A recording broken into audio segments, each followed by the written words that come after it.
Salam sejahtera kepada semua. Bersama saya lagi Ranyar Saibun akan menceritakan secara ringkas berkaitan dengan sejarah zaman darurat di Tanah Melayu pada tahun 1948 sehingga 1960. Kronologinya bermula dengan Sir Edward Gen, Persuruh Jaya Tinggi Persekutuan Tanah Melayu, telah mengistiharkan darurat di seluruh Tanah Melayu pada 19 Jun 1948 untuk menghadapi ancaman komunis yang telah menggugat keselamatan awam di Tanah Melayu. Keganasan Parti Komunis Melayah (PKM) yang semakin dahsyat terutamanya pada 3 hari sebelumnya, yaitu pembunuhan 3 orang pengurus ladang getah berbangsa Eropa di Sungai Siput, Perak, memaksa kerajaan bertindak dengan segera untuk mengatasi pemberontakan bersenjata PKM.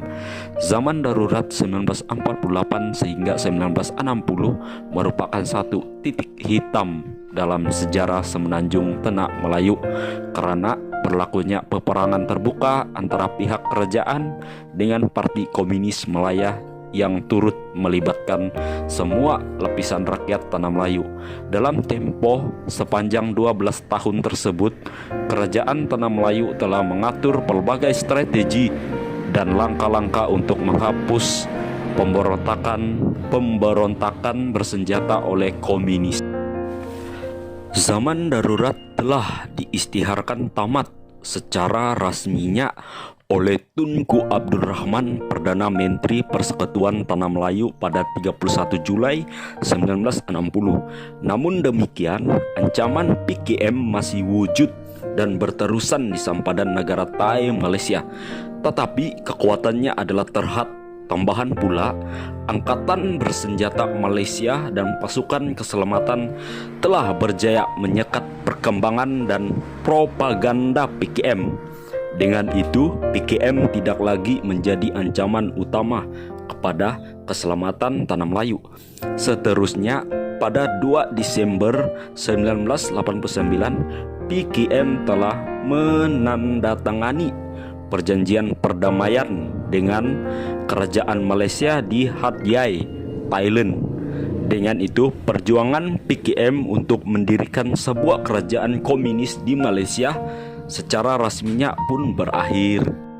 Di samping itu, dengan adanya darurat 1948 sehingga 1960 membuatkan kita sadar betapa terancamnya negara semasa zaman darurat tersebut, menyebabkan banyak perkara terjejas dari segi keselamatan diri, ekonomi, kebebasan untuk berjalan, dan ketakutan menyelimuti pikiran.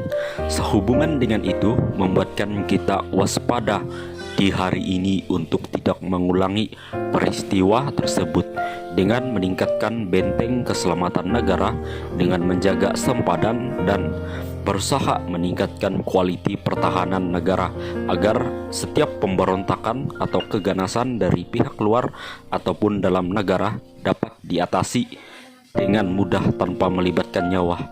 Oleh itu, pada masa kini generasi muda perlu tahu sejarah berkaitan dengan darurat 1948 sehingga 1960 ini agar mereka dapat bersama menghayati perjuangan para pahlawan dan bersama menjaga kehormatan negara sehingga aman dan tentram, dengan saling menjaga hubungan yang baik di antara kaum di Malaysia agar tidak berlaku perpecahan.